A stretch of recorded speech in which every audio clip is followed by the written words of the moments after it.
नमस्कार दोस्तों, स्वागत है आपका हमारे YouTube चैनल पर जिसका नाम है परीक्षित एकेडमी। और आज हम बात करने वाले हैं भाष्य तथा निबंध के बारे में। कमेंट्रीज एंड डाइजेस्ट इसका इंग्लिश में कहते हैं और हिंदू विधि के स्रोत के अंतर्गत ये आता है और हिंदू विधि स्रोत के अंतर्गत सीरीज का यह पार्ट 2 है। इसके पहले हम हिंदू विधि के स्रोत में पार्ट 1 में श्रुति और स्मृतियों के बारे में चर्चा कर चुके हैं और इसी कड़ी में आगे बढ़ते हुए हम भाष्य तथा निबंध के बारे में बात करेंगे। तो आज का हमारा जो वीडियो है ये लीगल फील्ड से जुड़ा हुआ है। जो भी लॉ एस्पिरेंट से है, लॉ स्टूडेंट से जो इससे संबंधित एग्जाम की प्रिपरेशन कर रहे हैं तो उनके लिए टॉपिक इम्पॉर्टेंट होने वाला है।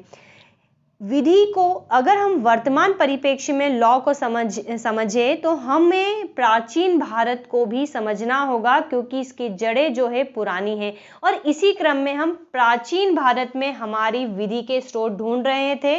तो आज हम जो है इसके बारे में बात करेंगे, विस्तार से चर्चा करेंगे। लेकिन आपसे कहना चाहेंगे कि अगर आप हमारे इस YouTube चैनल पर नए हैं तो हमारे चैनल को सब्सक्राइब करें, वीडियो को लाइक शेयर ज़रूर करें। सो गाइज आगे बढ़ते हैं इस कड़ी में और बात करते हैं भाष्य तथा निबंध के बारे में। जैसा कि आप सभी जानते हैं हम जो है हमारे इस वीडियो पे चल रहे हैं और हमने देखा था कि जो हिंदू विधि के स्रोत होते हैं वो दो भागों में डिवाइड होते हैं। एक होते हैं प्राचीन स्रोत और एक होते हैं आधुनिक स्रोत।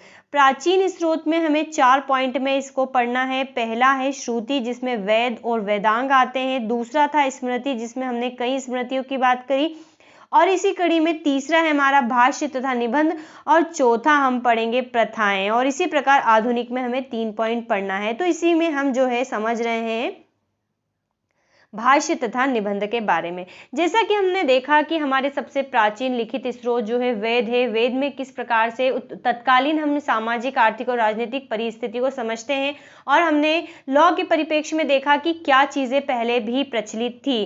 फिर धीरे धीरे चीज़ें आगे बढ़ती है, स्मृतियों का समय आता है और स्मृतियों के बाद स्थिति आती है भाष्य तथा निबंध की। हिंदू विधि का विकास अनेक रूपों में विभिन्न स्रोतों द्वारा हुआ है और स्मृतियों की विधि में अनेक मतभेद थे। ठीक है, ये अपूर्ण थी तथा अस्पष्ट थी। ठीक है, क्या थी? अस्पष्ट थी क्योंकि जैसे जैसे समय जाता है हमें पता है कुछ जो है नया परिवर्तन आता ही है, चाहे हम आज के वर्त परिप्रेक्ष्य में भी देखें। तो इसीलिए इस बात की आवश्यकता महसूस की जाने लगी कि सामाजिक आवश्यकता तथा सुविधाओं को दृष्टि में रखते हुए नियमों को ऐसा मोड़ दिया जाए जिससे वे सामाजिक प्रथाओं एवं रीति रिवाजों के अनुकूल हो। तो सिंपल सी बात है, भाष्य क्या है? तो यह विधि के वे स्रोत हैं जो सामाजिक प्रथाओं तथा रीति रिवाज के अनुकूल थे तथा इन्हें ही भाष्य तथा निबंध कहा गया। ठीक है, तो लगभग ये जो स्मृतियां थी जैसे कि मनुस्मृति हो गई, याज्ञवल्क्य स्मृति हो गई, नारद स्मृति, बृहस्पति स्मृति, कात्यायन स्मृति, आगे समय पर जाकर इन्हीं स्मृतियों को वक्त के हिसाब से जो है अनुकूलित करा या फिर वक्त के हिसाब से थोड़ा बहुत बदलाव करके जो ग्रंथ बने उसको भाष्य कहते हैं। तो ये उस समय की जो है विधि किस प्रकार होती थी, कैसे कानून होते थे, क्या सामाजिक जो है ढलान था उस समय, इससे हमें पता चलता है। तो इनमें स्मृतियों की टीकाएं की गई। अगर हम कुल मिलाकर बोले तो ये स्मृतियों की टीकाएं हैं। और प्रीवी काउंसिल के अनुसार अगर स्मृति की विधि और भाष्य की विधि में अंतर हो, क्योंकि जब समय के साथ परिवर्तन आता है तो वहां पर हमें भाष्य की विधि को महत्व देना चाहिए क्योंकि ये उस समय जो है लोगों की सुविधाओं के अनुकूल थी। तो ये है भाष्य तथा निबंध। अगर हम बात करें कितने भाष्य लिखे गए हैं तो सबसे मोस्ट कॉमन है मिताक्षरा। मिताक्षरा अपने आप में बहुत एक बड़ा ही नाम है, काफी क्वेश्चंस आते हैं। अगर हम मिताक्षरा की बात करें दोस्तों तो यह जो है याज्ञवल्क्य स्मृति पर, ये पहली बात तो ये जान लेते हैं कि ये विज्ञानेश्वर ने लिखा था जो कि आंध्र प्रदेश के थे और 11वीं शताब्दी में इन्होंने इसकी रचना की थी। और जो मिताक्षरा है वो बेस्ड है याज्ञवल्क्य स्मृति पर। हमने याज्ञवल्क्य स्मृति को हमारे लेक्चर 1 में डिस्कस किया है कि याज्ञवल्क्य स्मृति में किस प्रकार से धार्मिक आचार दिए हुए हैं, व्यवहार, न्याय, प्रशासन दिया हुआ है, प्रायश्चित के बारे में दिया गया है, राज्य को भी विधि के अधीन माना है, शूद्रों और स्त्रियों के लिए उदारवादी दृष्टिकोण अपनाया गया है याज्ञवल्क्य में। तो याज्ञवल्क्य स्मृति पर जो टीका करी विज्ञानेश्वर ने उसको हम मिताक्षरा से कहते हैं। और आज वर्तमान में जनरली जो मैक्सिमम भारत में, जो स्पेशली उत्तर भारत में, पश्चिम बंगाल और असम को छोड़कर, तो वहां पर जो संपत्ति का हस्तांतरण होता है वो मिताक्षरा के अनुसार ही होता है। जैसा कि हम मानते हैं कि अगर हम किसी फैमिली में हैं, हमारे भाई है, तो पिता की संपत्ति में जो है पुत्रों का अधिकार होता है। तो ये कंसेप्ट बिल्कुल वहीं से निकल कर आता है। तो मिताक्षरा के बारे में जो पीवी काणे हैं ये बोलते हैं कि मिताक्षरा धर्मशास्त्र की उन तात्विक विचारधाराओं का प्रतिनिधित्व करती है जो 2000 पूर्व से प्रचलित थे। मतलब इतने लंबे समय से वो प्रचलित है तो जरूर वो समय के और लोगों के अकॉर्डिंग या उनके अनुकूलन में होंगे। इसमें नई विचारधारा एवं विकास स्तंभों को सम्मिलित किया गया है और यह याज्ञवल्क्य की व्याख्या मात्र नहीं है वरन स्मृतियों के डाइजेस्ट यानी कि निबंध के रूप में भी है। तो काफी इंपॉर्टेंस है मिताक्षरा का। और मिताक्षरा की ही बात करें अगर हम, तो बाद में इसके ऊपर भी टीकाएं की गई हैं, अर्थात मिताक्षरा को भी आगे जाकर कन्वर्ट किया गया है। तो 14वीं शताब्दी में विश्वेश्वर का सुबोधनी यानी कि सुबोधनी, जैसे मिताक्षरा बुक का नाम है वैसे सुबोधनी भी नाम है, जिसको लिखा था विश्वेश्वर ने। विज्ञानेश्वर और यहाँ से विश्वेश्वर लगभग सेम हो गया है। और बाद में जो है नंद पंडित द्वारा लिखा गया प्रमिताक्षरा, ठीक है, बाद में प्रमिताक्षरा भी लिखा गया। मिताक्षरा किसने लिखा, तो वो लिखा नंद पंडित ने लिखा। और कौलबुक के समय के प्रसिद्ध पंडित बालभट्ट के द्वारा भी जो है लिखा गया था। ठीक है, तो यहाँ पर हमें चीजें याद रखनी है।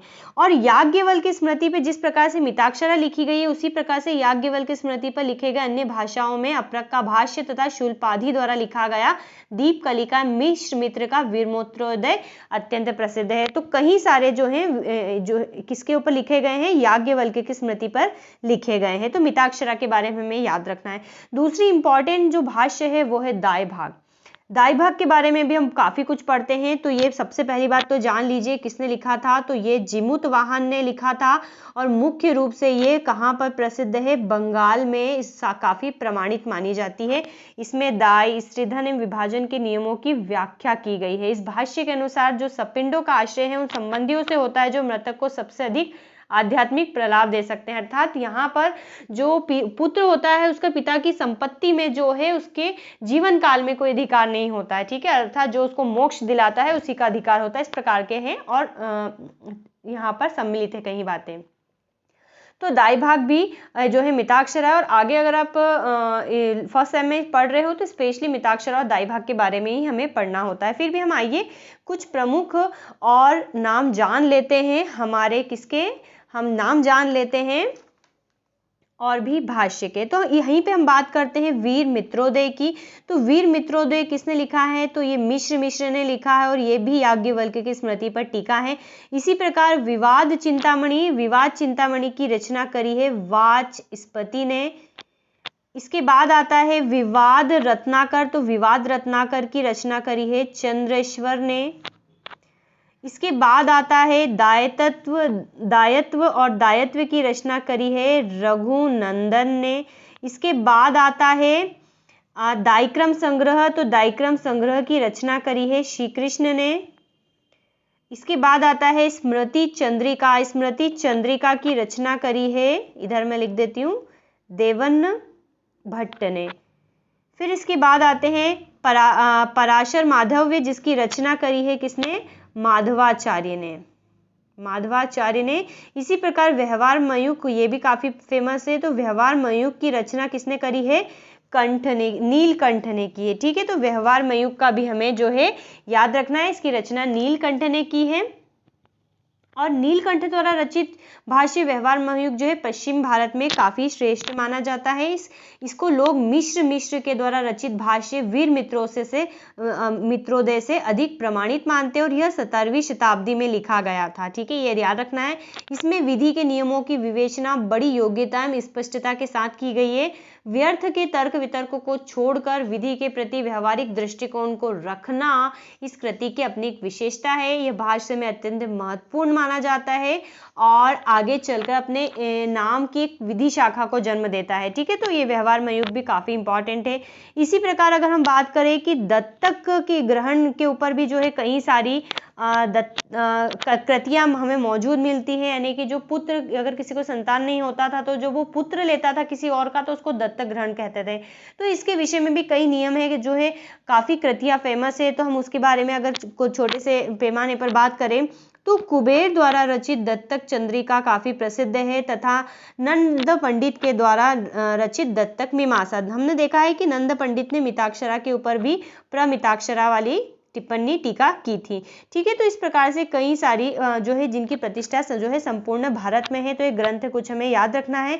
अब हम बात करते हैं निबंध की। तो निबंध यानी कि डाइजेस्ट भी काफ़ी बड़े होते हैं, निबंध की तरह ही होते हैं, और इन्होंने भी जो है काफ़ी रचना करी, तत्कालीन जो समाज था उसकी परिस्थितियों को बताया है, किस प्रकार से न्याय होता था उसकी चर्चा की है। तो निबंधों की रचना की हम बात करें तो 12वीं शताब्दी से प्रारंभ हो गया था, और कन्नौज के राजा गोविंद चंद्र के मुख्यमंत्री जो लक्ष्मीधर थे, लक्ष्मीधर के कल्पतरु नामक निबंध की रचना जो है 12वीं शताब्दी के पूर्वार्ध में हुई थी, जिसमें लगभग 30,000 श्लोक थे। ठीक है, कितने थे? 30,000 श्लोक थे, तथा सभी विषयों का जो है अत्यंत तर्कयुक्त वर्णन था। आगे हम बात करें तो 13वीं शताब्दी में, ठीक है, 15वीं शताब्दी के बीच, 13वीं शताब्दी से 15वीं शताब्दी के बीच मिथिला में अनेक विधि साहित्य निबंध के रूप में लिखे गए, हमें याद रखना है।